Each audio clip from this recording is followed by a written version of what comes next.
Welcome history buffs. Dear viewers, welcome to a new video on my special channel. Don't forget to like the video and subscribe to the channel to stay up to date with all the latest content. Hello and welcome to my channel. I've been talking a lot lately about all the female warriors throughout history, and I've gotten a lot of requests to do one about the forgotten warriors of the Parthenon, since I'm currently in Athens, Greece, where the Parthenon is located. I figured this is a great place to talk about them.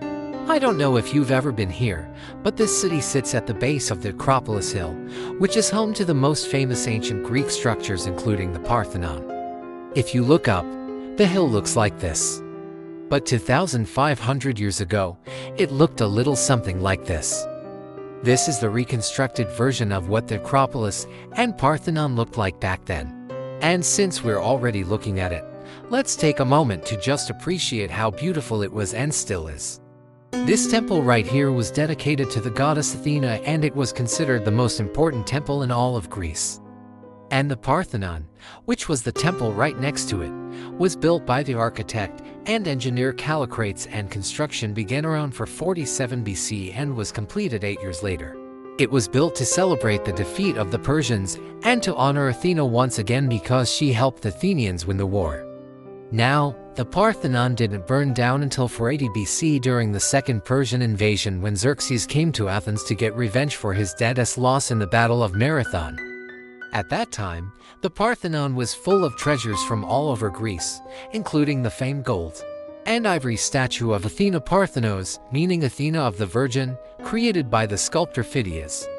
He was also the one who designed the frieze that ran around the building, and he put his own face on it as well as the faces of many other famous Greeks of the time. I mean, can you imagine being immortalized on the side of a temple? Pretty cool. But sadly, it's gone now because most of the marbles have been taken to the British Museum. That's why they call it the British Frieze. But there is another story about the frieze that I want to tell you. A long time ago, there were no tourists allowed on the Acropolis or any of these archaeological sites here. So people would climb up the hill and take whatever they wanted.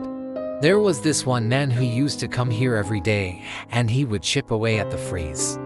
They eventually caught him and threw him in jail, but not before he did some serious damage. Anyways, one of the scenes depicted on the frieze is of a group of men chasing a group of women. The women are running around a tree, and you can see the motion of each person frozen in time. You can see the fear in their eyes, the struggle in their poses, and the determination of the men trying to catch them. But what you can't see are the weapons in the hands of both the men and women. All the weapons have been destroyed or removed. So, all we have to go on are the expressions on their faces. There are several theories about this sculpture and what it means. Some believe that it is depicting the goddess Athena and her bridesmaids getting ready for the great Panathenaic procession. Others say it could be the mythical origins of the hero Theseus, and still others say it could be the defeat of the Amazonian women by the Athenians. But none of those make sense because there are too many women in the sculpture. Most scholars agree that it's showing the battle between the Athenians and the Amazons.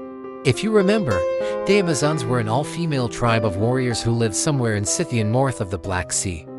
Every female was trained in the arts of war from the time she was born, and they lived off the land hunting and gathering.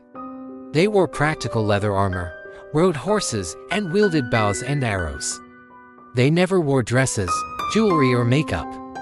Their only adornment was a girdle or sash they wore around their waist. The Athenians liked to boast about their victory over the Amazons, claiming it as proof of their military superiority.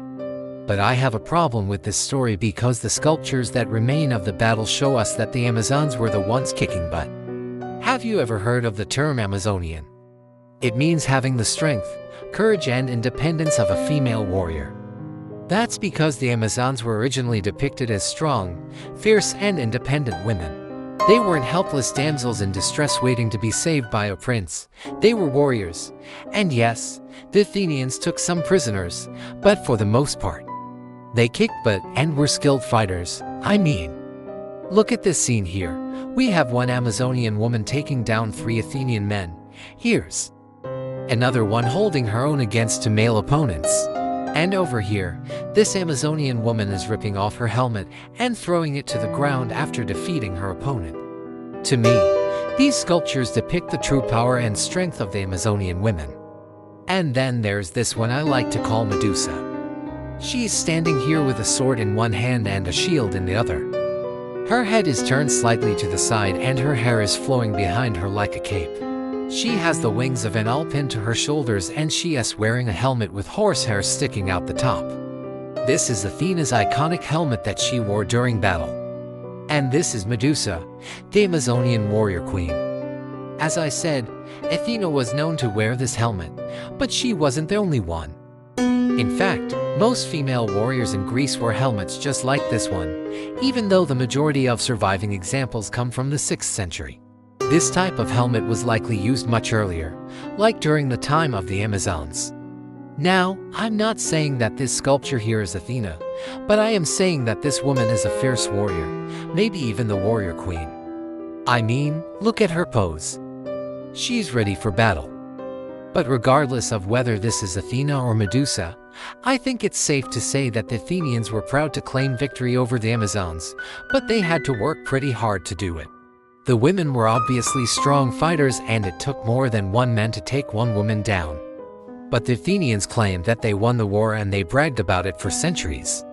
There are other statues on the Acropolis that prove this.